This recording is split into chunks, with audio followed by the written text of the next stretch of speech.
Ce rebondissement dans l'enquête sur la contamination à la bactérie E. coli, ça s'est passé à Saint-Quentin dans l'Aisne. Je vous rappelle qu'elle a provoqué la mort d'une enfant et 25 hospitalisations. On sait depuis ce soir que la contamination est confirmée dans 5 boucheries. Ça veut dire que l'enquête va devoir remonter au-delà de ces boucheries, savoir d'où provient la viande pour comprendre ce qui s'est passé, mais aussi quelle est l'ampleur des faits.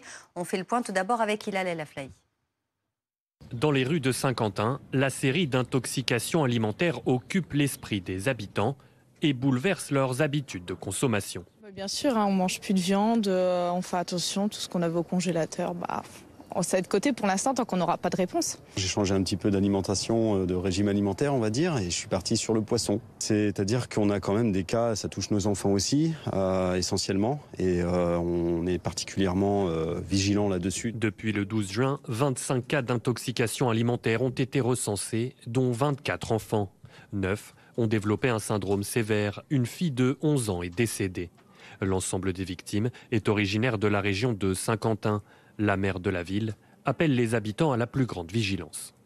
Comme on est dans la période d'incubation, il est possible qu'on ait encore des cas positifs, mais le SAMU et l'hôpital a l'air de nous dire que c'est en décroissance. Et puis surtout, les gens ont bien le réflexe. Quand ils ont un doute, ils appellent le 15, pas de perte de chance, prise en charge immédiate. Et ça, c'est un message très important à passer. On a beaucoup dialogué, on est beaucoup présent sur le terrain, on a pris contact, on a été beaucoup dans les écoles. Là, on prend contact aussi avec les commerces alimentaires. La préfecture de l'Aisne révèle que des traces de contamination ont été retrouvées dans 5 boucheries. Dans les premiers résultats des analyses obtenues, des traces de contamination par la bactérie E. coli ont été détectées dans les viandes ou sur les surfaces de certaines boucheries qui ont fait l'objet d'investigations. Le pôle de santé publique du parquet de Paris s'est saisi de l'enquête. L'agence régionale de santé des Hauts-de-France indique que 10 personnes sont encore hospitalisées.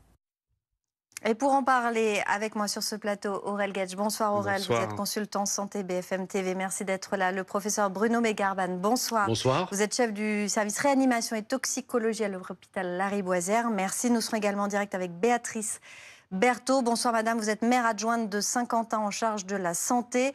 Et maître François Jégu, bonsoir, avocat en droit de la santé. Aurel Guedj, on va commencer par comprendre cette toute dernière information qu'on vient d'apprendre. On a appris que cette bactérie, donc E. coli, avait été retrouvée dans 5 établissements sur 6 qui avaient été fermés préventivement. Qu'est-ce que ça veut dire ? On va essayer de comprendre un petit peu ensemble quand même comment s'est passée cette enquête, logiquement, puisque ça se passe à peu près de la même façon lorsqu'on a une alerte. En général, vous allez avoir des médecins qui vont faire un signalement lorsqu'il y a une suspicion de toxi-infection alimentaire collective. Généralement, c'est des cas graves. Et puis ensuite, une fois qu'on a recensé des cas, on va appeler. On va faire une enquête téléphonique. On appelle tous les gens qui ont consommé, tous les gens qui ont été atteints. Et puis, on va retracer.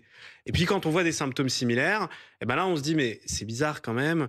Ils n'ont pas une seule boucherie en commun, mais ils ont les mêmes symptômes. Et ça fait très Escherichia coli, puisque Escherichia coli, lorsqu'elle est porteur d'une chigatoxine, ça va avoir une symptomatologie assez typique. Et bien dans ce cas-là, on identifie plusieurs boulangeries. Donc, plusieurs boucheries, puisque c'était de la viande crue. Et là, dans ces boucheries, dans ce cas-là, l'étape d'après, c'est on va prévenir la délégation départementale, parce qu'on se dit c'est bizarre, 5 boucheries, pour qu'ils aillent faire des prélèvements sur place. Ils font des prélèvements sur place, et tout ce qu'ils disent, c'est, pour l'instant, puisque ça va mettre du temps, c'est il y a du Escherichia coli, donc il y a bien cette bactérie qui est présente. On n'est pas sûr que ce soit forcément la même, tout comme il y a des humains. Il faut bien être sûr que c'est la même bactérie, ça va mettre du temps. Et la chose que ça suppose, même s'il y a eu cette déclaration, parce que moi, je vous avoue, quand j'entends galoper, je pense cheval avant de penser licorne, c'est qu'il y a un endroit, un dénominateur commun. Peut-être pas un fournisseur, mais il y a quelque chose en commun, probablement, entre ces boucheries qui expliquerait toute la symptomatologie et tout cet aspect ponctuel qu'il y a eu avec une toxi-infection alimentaire qui a touché autant de personnes à un instant T.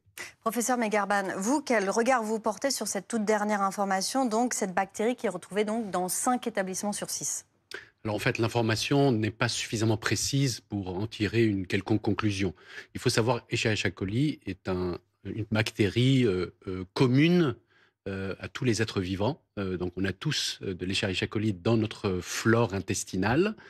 Maintenant, si cette bactérie se trouve à un endroit stérile, comme par exemple les urines, là, elle peut causer une infection. C'est la cause principale des infections urinaires de la jeune femme.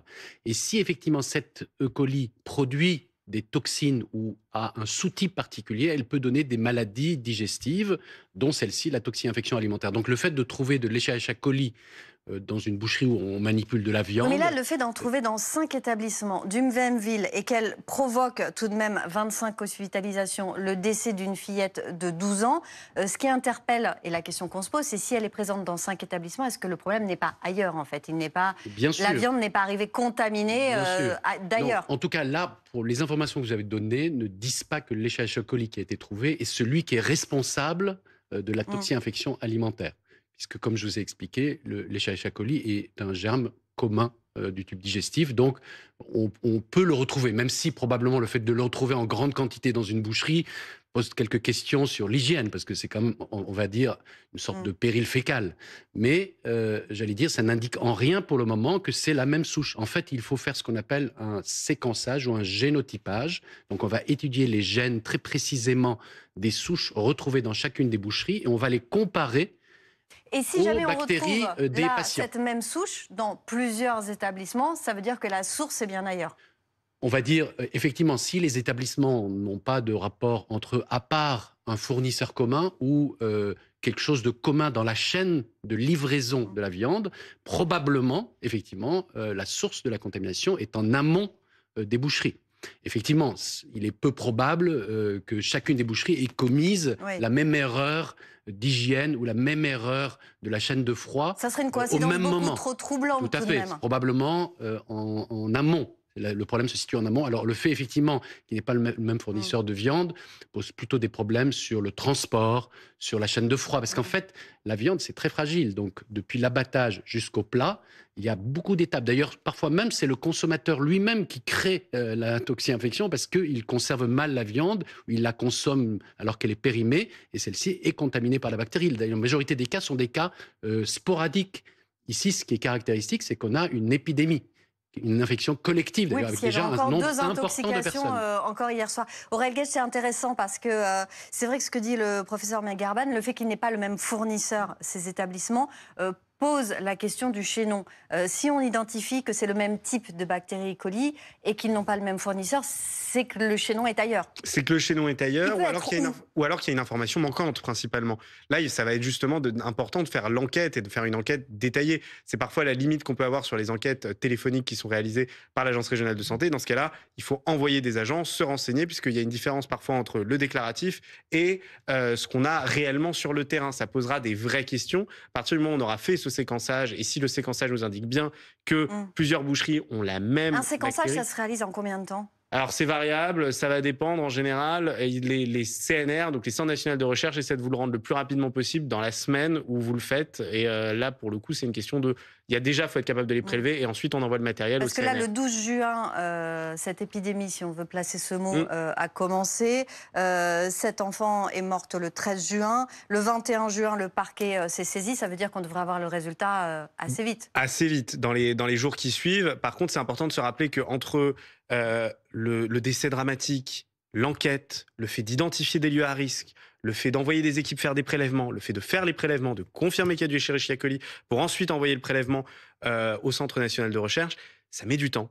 Ça ne change pas, puisqu'en soi, ça ne change pas la prise en charge, parce que l'urgence sanitaire, c'était d'être sûr que la source de contamination, c'était une source ponctuelle et non une source persistante. Une fois qu'on a éliminé ça, le fait d'être capable d'identifier la source ou la cause exacte, ça peut mettre un peu de temps, mais vous voyez, les étapes sont respectées et on espère qu'on va pouvoir avancer. Alors on va aller voir Béatrice Berthaud qui nous attend. Bonsoir, vous êtes maire adjointe de Saint-Quentin en charge de la santé. Il y a donc cette dernière information qui vient de tomber sur le fait que cette bactérie a bien été identifiée dans 5 établissements. C'est une première piste, mais nos experts en plateau disent ça va prendre encore du temps pour savoir s'il s'agit exactement de la même bactérie. Et dans ce cas-là, savoir d'où vient le problème, puisqu'on sait que ces boucheries n'ont pas le même fournisseur. Oui, tout à fait. De toute façon, on est bien au fait de ces différents séquençages et génages, puisque en lien avec la préfecture et l'ARS et la direction départementale de protection de la population, on avait effectivement ces renseignements. Alors bien sûr, on veut toujours aller plus vite. C'est logique parce qu'on a quand même le décès de la petite Élise, on a des familles qui sont en attente, mais en même temps, comme l'a expliqué le professeur, on ne peut pas non plus aller plus vite que la machine. machines et on a besoin d'un résultat fort et donc on comprend très bien qu'il faut encore un peu de temps et qu'on puisse avoir le séquençage et l'ensemble des renseignements en début de semaine si c'est effectivement possible par le CNR. De votre côté, où en êtes-vous? Il y avait eu des nouveaux cas qui avaient été annoncés hier soir. Est-ce qu'aujourd'hui, il y a de nouvelles personnes qui se sont signalées?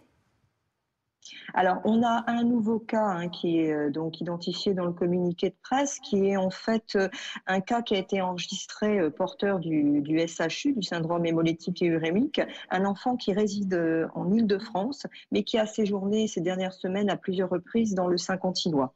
Donc, on a ce cas. Actuellement, on a quand même 14 enfants qui ont pu quitter l'hôpital et 11 qui restent hospitalisés entre l'hôpital et les différents CHU et un seul reste dialysé actuellement. Donc justement, j'allais vous demander des nouvelles de leur état de santé. Il y a un enfant dont l'état de santé reste préoccupant, c'est ce que vous nous dites ce soir. Donc, on a un enfant qui reste sous dialyse, effectivement, et les autres sont soit en CHU, soit hospitalisés au centre hospitalier de Saint-Quentin. On a eu un enfant qui est revenu du CHU ce jour, un autre hier et un qui va sortir donc, et qui retourne à domicile. Donc, on est quand même confiant et on espère que tous ces enfants vont aller bien le plus rapidement possible. Quel est l'état d'esprit dans votre commune? Parce que c'est très particulier de prendre des mesures pour faire face à quelque chose qu'on ne connaît pas, dont on ne connaît pas la source, dont on ne connaît pas l'ampleur, dont on ne connaît pas la dissémination. Alors l'état d'esprit, il a été effectivement toujours très préoccupant quand on a là encore le décès d'une petite fille et puis des enfants hospitalisés. Mais toutefois, j'allais dire, on a eu quand même une coordination depuis le début avec Madame la préfète, le DG de l'ARS et l'ensemble des partenaires du centre hospitalier, de l'éducation nationale, où on a fait des cellules tous les jours avec des points réguliers. Et il y a quand même une coordination qui est, à mon sens, très important parce que ça permet effectivement d'être solidaire, d'avoir l'information et d'avoir une transparence avec la population, car on se doit d'informer la population. C'est pour ça qu'avec Frédéric Macaré, on a tenu à faire tous les jours des vidéos explicatives pour justement, en lien avec les communiqués de presse, donner le maximum d'informations et de transparence dans notre ville, qui reste une très belle ville avec beaucoup de charme. Et voilà, donc c'est important pour nous de pouvoir diffuser toutes ces informations.